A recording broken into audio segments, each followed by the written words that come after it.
Hello everyone. Hope you all are good and I hope that you have been watching all the video lectures on a regular basis. Yes? So this is the 10th lecture for chapter 1. We are going to start a new topic from the same chapter, but for that we need to revise all the topics that we have done so far. Yes, so starting with the very first lecture in which I have clarified the meaning of share, types of share, why does a company issue shares, yeah, and thereafter we have understood about types of share capital. And we have also solved an illustration for same concept, yes, which is illustration 2. We have understood about the procedure of issue of shares, that the amount is called up in installments, application, allotment, first call, final call, yes. We've also understood about oversubscription and undersubscription. Yes, when the applications are received for more number of shares, it is oversubscription. And when the applications are received for less number of shares, it is undersubscription. Yeah. Then we have understood about methods for issue of shares. Issue of shares at par, issue of shares at premium, and issue of shares at discount, which is not in your syllabus. Issue of shares at discount is not in your syllabus. Yes? In the last lecture, we have solved illustration 7, which is about issue of shares at premium. Yes? So till now we have completed this much. Yeah. And now the next topic that we are going to start is about forfeiture of shares. Yeah. The most important topic of this chapter, which is forfeiture of shares, it is given on page number 24 in your textbook. Yeah, forfeiture of shares. What does this mean?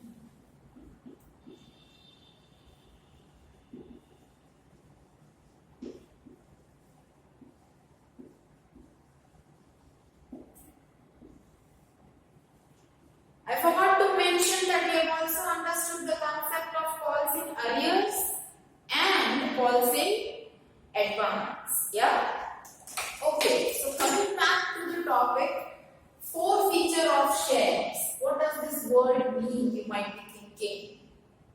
So, calls in arrears is directly connected with this topic. What is calls in arrears? An unpaid amount by the shareholder. We have solved some for this. We have also understood the two methods for this. With opening call in arrears account and without opening calls in arrears account. We have solved an illustration, and that is the sum number 7 in your exercise about call in arrears. So what does it actually mean? That the person who did not pay the amount of allotment, then first call, then maybe final call. Call in arrears can be at any stage except application. Yes? So, an illustration that we have solved, it said that the calls were paid at the end, which were in arrears. Yes? But, what if the amount is unpaid? The amount of call in arrears, if it is not paid till end, even after giving necessary notice and sufficient time and reminders, what does a company do with that? The company will forfeit those shares. Yes, that means that person will be considered no longer as the shareholder of the company. Yes, his shares will be forfeited. Yeah, this is what a forfeiture of shares mean.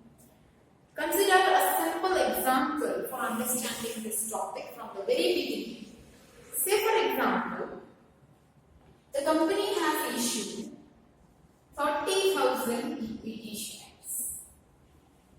Yes, and the company has called up rupees 3 with application, rupees 2 with allotment, rupees 3 with first call, and rupees 2 with final. Okay? Applications were received for 35,000 shares. 5,000 applications have been rejected and the amount is refunded. Yeah? Then they say that at the stage of allotment there is falling arrears at 2,000 shares. This is just an imaginary example. Yes, please try to understand. There is falling arrears at the stage of allotment. The person having 2,000 shares, let that person be buyer. Buyer holding 2,000 shares out of 30,000 shares. Yes. Failed to pay amount of allotment. Then she did not pay for first call, not even for final call. Yes. Obviously, if buyer did not pay amount of allotment, how will she pay the further payment? Then there is falling arrears at all of these stages. Yes. So amount of allotment is not received, and amount for first call is not received, and again amount for final call even is not received. So what you are going to do? There is going to be an effect of falling arrears in all these three journal entries. And if not, obviously you will definitely calculate some amount that this is the amount of falling arrears. This is the unpaid amount. Yes? So in all these three journal entries, falling arrears will appear. Yes? And this simply means that the person has not paid amount for this. So now the next step that company is going to consider, the company is going to take, is of forfeiting buyer's shares. That means she is no longer the holder of those shares. Yes? So once you write down the necessary journal entries for application, allotment, first call and then final call. Yes? Thereafter, you have to write down a journal entry for forfeiture of shares. Yes? And the same journal entry is given on page number 25 in your textbook. And this topic is given on page number 24 about forfeiture of shares.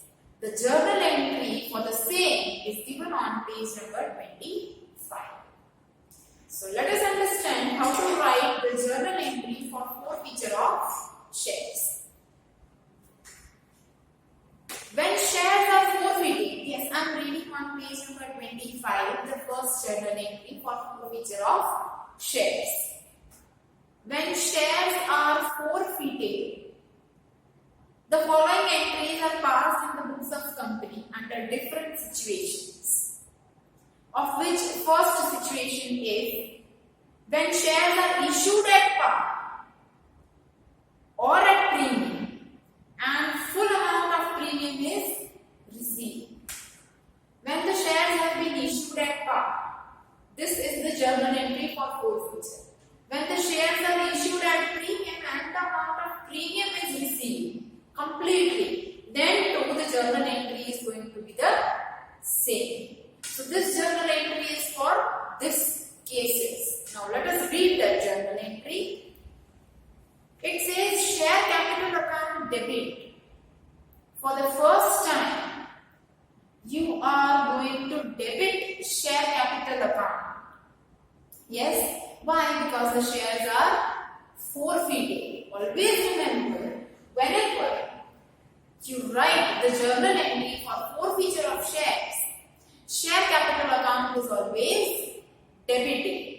Debited with what amount is given besides number of shares forfeited. How many shares you are going to forfeit? Consider this example.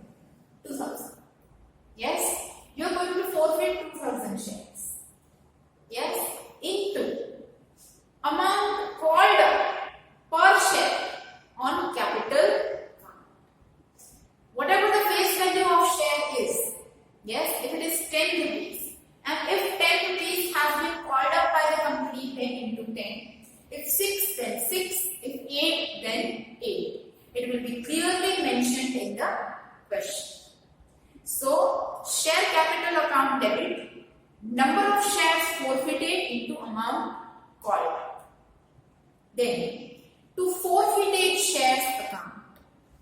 Here you are going to write down the amount that has been paid by the shareholder, whose shares you are forfeiting. You are forfeiting shares of buyer. How many shares? 2000. For non-payment of allotment, application and first and final call. Allotment, first call and final call. So this simply means that buyer has paid only application money. Only this much has been paid. This is not paid, not even this, not even this. So what you are going to write in to forfeited shares account is this. Simply 2000 into 3. Yes, out of 10 rupees, Payal has paid only 3 rupees. She did not pay remaining 7. Yes, the share is of rupees 10. This 10 rupees is to be written where? In equity share capital account, where you have debited. Yes, so 2000 into 10. Then to forfeited shares account, 2000 into 3. This example has been considered so that you can understand this concept, this journal entry in a proper manner. Yeah? Then, further, yes sir, let us read the explanation that is given. Amount received on forfeited shares towards capital account excluding premium. Amount of premium, if it has been received, is not to be considered here. Yes, only the amount of application, allotment, whatever has been received. Here, only amount of application is received. If premium was received along with this, it is not to be credited here. Yes? Okay. Further, it is written to share allotment. Now this is written for the unpaid. To share allotment account. How much is not received? 2000 into 2. 4000. This, the amount that you have not received for allotment, that you are going to write here, to share allotment account. Then, yes, see they have written amount called on allotment but not received. Finally, to first and final share call account. The amount not received here, totally 5. You can also write it separately, you can also write it combined. To share first and final call, either you write down to first call account or you can write down to final call. You can also write down to call in arrears account. Yes? So 3 plus 2, 5 rupees which is not received for first and final call will be written here. So 2000 into 5. Alright? So this is how this journal entry works. Yeah? This example was just considered so that the clear understanding of this topic and the journal entry which is given on page number 25 that I am explaining can be explained in a better manner.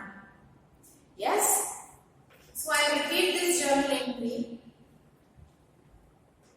The journal entry is about forfeiture of shares that have been issued at par and at premium, and the premium has been received in full.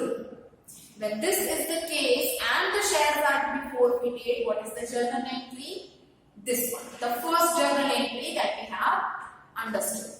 I will read the journal entry, I will repeat the concept, and then we are going to do a practical sum with same context. Yeah? Okay. So please pay attention in your books.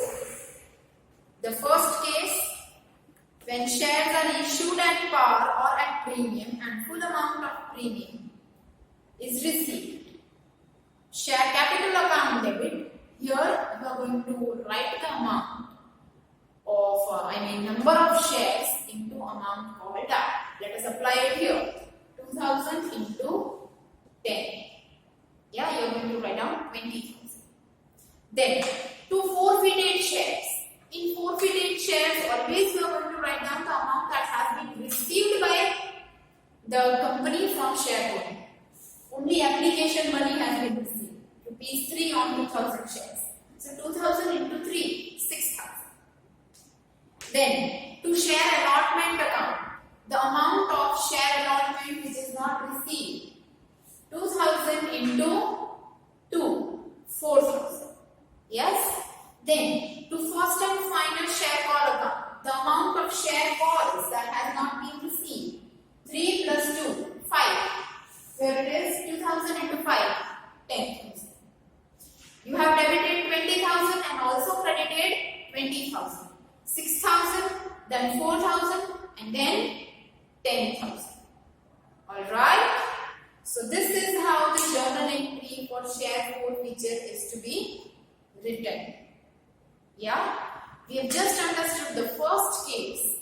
Second case we are going to understand later. But before that, let us solve a simple short sum in context with the journal entry that we have understood right now. Yeah? Okay then. In your textbook, page number 25 itself. I repeat, in your textbook, page number 25. Illustration 9. The very first sum in that, short sum in that, is related to the first case of share forfeiture that we have done. I'm reading the question. Sorry. M Limited forfeited 600 equity shares of one shareholder, Govind, for non-payment of final call of rupees 3 per share. See, it is extremely important to understand the question at first. Only if you understand the question clearly, then you can proceed.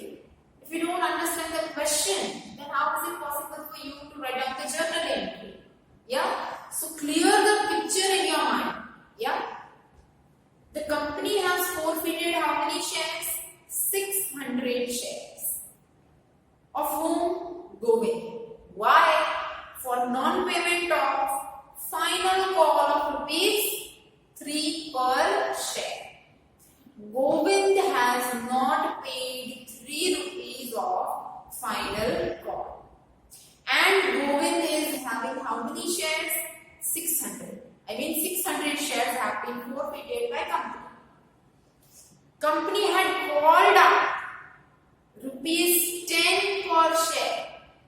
What is the called up amount of share? 10. Number of shares forfeited? 600. Non-payment? Final call 3. That means he has paid remaining amount out of rupees 10. Sorry. Out of rupees 10, 3 rupees he did not pay. That means remaining 7 he has paid. Yes? So then, Govind had paid 4 per share on application, 3 per share on allotment, pass necessary journal entry for forfeiture of shares. Yes? Alright, there is no premium in this question. So the journal entry is going to be extremely simple. Yes? You just compare this journal entry with the journal entry that is given in the first case on the same page. Yes? While I explain this journal entry, you just compare. The words, the explanation that I am giving will completely match to this journal. Yes? Okay. So, Govind is a person, having 600 shares. The company has called up 10 rupees. Yes? And Govind has paid 4 rupees of application, 3 rupees of allotment, and he did not pay 3 rupees of final amount. And this is the reason these shares are being forfeited. Yeah? Alright then. Let us begin. We are writing the journal entry for forfeiture of shares of Govind. Okay, so the very first thing that I am going to write is equity share, capital account, debit. Why? Because the shares are being forfeited. I said, whenever you write down the journal entry for forfeiture of shares, always make sure that the first thing that you write is this. You will debit share capital account. Okay, the explanation says number of shares forfeited. How many shares have been forfeited? 600. Amount called up, rupees 10. It is clearly written in the sum that the company has called up. I have a textbook here. The company had called up rupees 10 per share. It is written. So number of shares forfeited 600. Amount called up 10 rupees. So obviously 6,000 here. Yes. Then 2 forfeited shares account. You can also write to share forfeiture account. Yes. If you will match this journal entry, it is similar to forfeited shares account. The journal entry that I have explained you, the first case. Which amount appears here? The amount that has been paid by shareholder whose shares are being forfeited. So Govind has paid 4 rupees of application and 3 rupees of allotment. This is clearly written in your question. Please check. 4 rupees of application and 3 rupees of allotment have been paid by Govind. So the amount that is paid by the shareholder whose shares are being forfeited is written here. So 4 plus 3 is 7. So 6,000 into 7. So this simply is 4,200. Yes. Lastly, the person has not paid final call money. So write that. 2 share final call account. Why did I write this? Because this amount is not received by company. Yes, you might be thinking, ma'am, you did not write to share allotment amount which is present in the journal entry that you have explained, but the amount of share allotment is received. So anything that is received is included here. You don't have to write specifically whatever you receive. Whatever company receives. Yes? Every amount that is received is included here. You don't need to mention it separately. What you are going to mention separately is the amount that is not received. And the amount which is not received here is our final amount. How many shares? 600 shares. 600 into 3. 1800. So 4,200. 4,000 plus 1,000, 5,000. 800 plus 200, 1,000. And it makes 6,000 overall. 6,000 is debited, 6,000 is credited. Yes? So this is the journal entry for the first short sum in illustration 9. And this is the journal entry for forfeiture of shares. Yes, all the topics that we have learned in this chapter till now have been applied combinedly here. Yes. Okay, so I hope you were able to understand the journal entry for forfeiture. The topic is extremely interesting. Yes, if you pay attention. Yeah. Alright then. So, the first case we have understood, and in context with that we have understood the first short sum of illustration 9. So, I think that's enough for today, and we'll continue with the same topic in the next session, of course. But before that, let me tell you what you are supposed to do today. You are going to read the concept of forfeiture of shares, which is given on page number 24, and you are going to write down the journal entry of share forfeiture, the two journal entries that are given on page number 25, of which first you are going to write, you are going to understand, you are going to learn the same. Yes, before we start with the next lecture, you should be ready with this much. Yes, and also you will solve the sum that I have explained in this lecture, which is illustration 9, first short sum.